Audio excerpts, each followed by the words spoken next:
retour un peu plus tôt que prévu, puisque regardez, l'image nous parvient en direct, le face-à-face entre le président qui arrive et celui qui part, Donald Trump face à Joe Biden. Joe Biden qui l'accueille une dernière fois sur le perron de la Maison Blanche avec Jill Biden et Melania Trump, l'image qui restera dans l'histoire de deux présidents aux visions, aux antipodes, deux présidents qui se détestent et qui se serrent la main. Ah non. Eh bien non, alors que Joe Biden avait tendu la main, visiblement Donald Trump ne l'a pas vu ou alors n'a pas voulu lui serrer devant les caméras. Joe Biden et Donald Trump donc qui s'engouffrent dans la Maison Blanche pour la cérémonie du thé, cette fameuse cérémonie, Florent Rodeau. Cette image, on peut aussi en parler, c'est aussi celle de l'histoire du désastre de la campagne démocrate. On rappelle qu'il y a encore 6 mois, eh bien, Joe Biden était candidat pour sa réélection et que finalement c'est après un débat désastreux au mois de juin qu'il a dû jeter l'éponge, mais lui n'avait aucune intention de le faire. On se souvient notamment de ces voix qui s'étaient élevées, Nancy Pelosi, pour réclamer finalement son départ de la course, qui a conduit à l'investiture de Kamala Harris, qui n'a eu que 3 ou 4 mois pour préparer sa campagne, quand Donald Trump, lui, faisait campagne depuis 2 ou 3 ans avec des thèmes très identifiés, avec des meetings, avec de l'argent qui a été levé, même si Kamala Harris avait levé beaucoup d'argent sur la fin de sa campagne. Non, on peut le redire aussi, Joe Biden aujourd'hui, il joue le jeu démocratique, il joue le jeu de la transition, ce que Donald Trump n'avait pas fait il y a 4 ans, lorsqu'il n'avait pas assisté à ce tea time, lorsqu'il n'avait pas également reconnu sa défaite, et ça laisse des traces aujourd'hui dans la société américaine qui est fracturée économiquement, socialement, politiquement. Aujourd'hui, au moins 2/3 des électeurs qui ont voté républicains, qui ont voté pour Donald Trump en 2024, sont convaincus que l'élection leur a été volée. Et pourtant, on a des preuves par les tribunaux, par les procès-verbaux de l'élection qui ont été publiés, que cette élection, elle n'a pas été truquée. Donc, on est aujourd'hui quand même encore dans l'après 2020, lorsque Donald Trump s'en ira du pouvoir dans 4 ans, et c'est encore une longue histoire, on verra ce qu'il se passe dans 4 ans, eh bien le Trumpisme, il n'aura pas disparu. Donald Trump, il est en train de marquer profondément la vie politique américaine avec une façon de faire de la politique. Et on a vu que ça a un petit peu déteint, même sur les démocrates à la fin de la campagne. Kamala Harris qui n'a pas hésité à s'en prendre personnellement à Donald Trump, ce qu'elle n'aurait peut-être jamais fait dans une autre vie. Il faut bien se rendre compte qu'aujourd'hui, Donald Trump revient à la Maison-Blanche et que c'est un homme, dans l'ancien monde, peut-être il y a 10 ans, qu'on n'aurait même pas imaginé arriver à la Maison-Blanche. On est entré dans une nouvelle ère, et cette nouvelle ère, elle inspire bien au-delà des frontières américaines. On parlait tout à l'heure de Javier Milei en Argentine, qui est un bébé Trump. Et on sent les démocrates face à un mur, désemparés, sans aucune stratégie, aucune incarnation non plus, Florent. Ouais, il y a la question de la façon de faire la politique dont on vient de parler. Il y a aussi la question de l'incarnation. Finalement, la candidature de Joe Biden, c'est l'échec du renouvellement des têtes dans le Parti démocrate. Alors, on en parlait tout à l'heure avec Mathieu Mabin. Au sein du Parti démocrate, il y a énormément de forces vives, il y a énormément de gens qui ont envie de faire de la politique. On parlait notamment du gouverneur de Californie. Il y a aussi la volonté du parti finalement de passer le flambeau. Et finalement, ce Parti démocrate aujourd'hui, il n'a plus le choix, il doit se réinventer, il doit se trouver une nouvelle ligne politique. Est-ce que le Parti démocrate qui sera présenté aux électeurs dans 4 ans sera le même qu'aujourd'hui? On peut en douter. Il y a peut-être eu des erreurs qui ont été faites, notamment on peut retourner à 2016 lorsque Hillary Clinton a été sélectionnée par le parti pour prendre la suite de Barack Obama.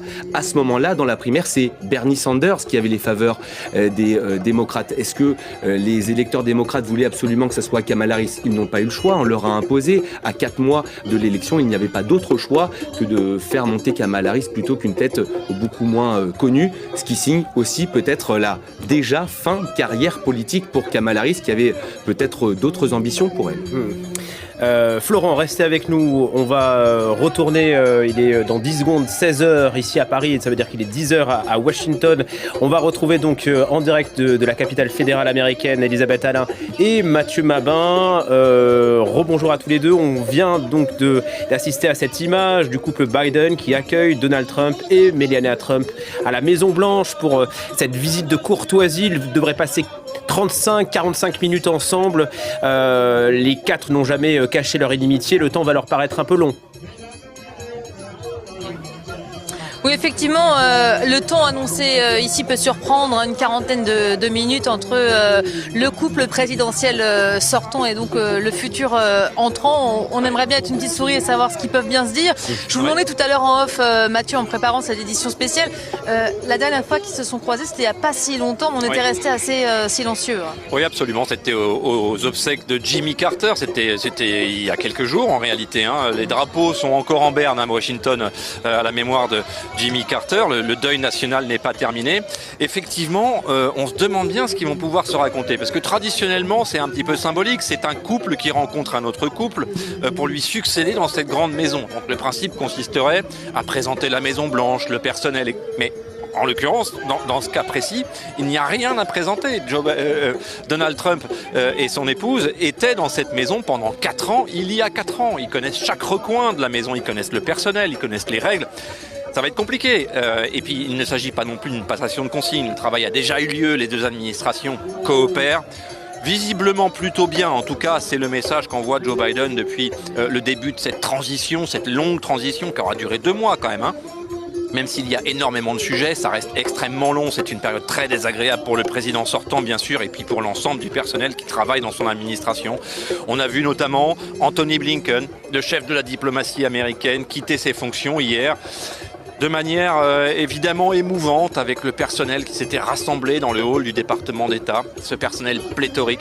Ça ne va pas avoir lieu à la Maison-Blanche. Je ne sais pas ce qu'ils peuvent bien se raconter. Comment ça se passe d'ailleurs outre-Atlantique? C'est vrai qu'en France, à chaque changement de présidence, c'est synonyme d'arrivée aussi. Un nouveau président aime bien amener ses employés, son entourage, ses alliés. On sait que Trump a déjà commencé à s'installer, à faire la déco, sa propre déco de la Maison-Blanche.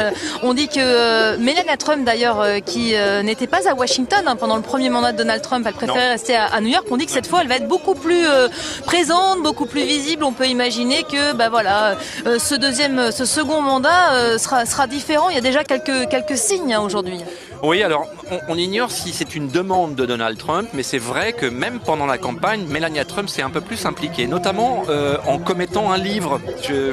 Assez surprenant le livre d'ailleurs. Ça vous a pas échappé, un livre dans lequel elle a osé contredire les points de vue de son mari et notamment sur les droits reproductifs. Les positions de Melania Trump tranchent avec les positions de la majorité des républicains aujourd'hui. Ce qui avait été interprété par les observateurs ici, dont nous sommes, comme une stratégie de Donald Trump pour à la fois ménager la chèvre et le chou, comme pour envoyer un message à ces femmes républicaines qui étaient inquiètes des décisions que pourrait bien prendre la nouvelle administration en matière du droit des femmes. Elle va très probablement incarner ces femmes républicaines soucieuses de l'avenir des femmes américaines. Voilà, Melania Trump, effectivement, qui avait beaucoup surpris pendant cette campagne avec la sortie de cet ouvrage et de cette prise de position, parce qu'elle n'est pas connue pour ça, Melania Trump. Donald Trump va aussi peut-être vouloir donner une nouvelle image dans son couple. On se souvient de la fin de son mandat, de ce départ assez fracassant. Il n'avait pas voulu quitter la Maison-Blanche, ça avait été extrêmement difficile. Alors, on n'a pas encore parlé des événements du 6 janvier, ce sera peut-être le cas tout à l'heure au moment du Capitole, avec ses partisans, dont certains qui étaient venus, on s'en souvient, en 2021, le 6 janvier 2021, au moment de l'assaut sur le Capitole. Certains vont faire le voyage retour. Aujourd'hui, ça c'est un symbole fort. Hein. Oui, on a échangé d'ailleurs avec eux. Fanny Allard, notre reporter ici, les a rencontrés, les a interviewés. Vous pouvez encore voir sur notre site internet le reportage qu'elle a produit sur les condamnés du 6 janvier. Ils sont 1500 à avoir été mis en examen par le FBI. Le FBI qui d'ailleurs va très probablement payer un prix extrêmement lourd et essuyer... Dès demain, on nous annonce qu'il y aura des mesures en direction du FBI dès demain. Absolument.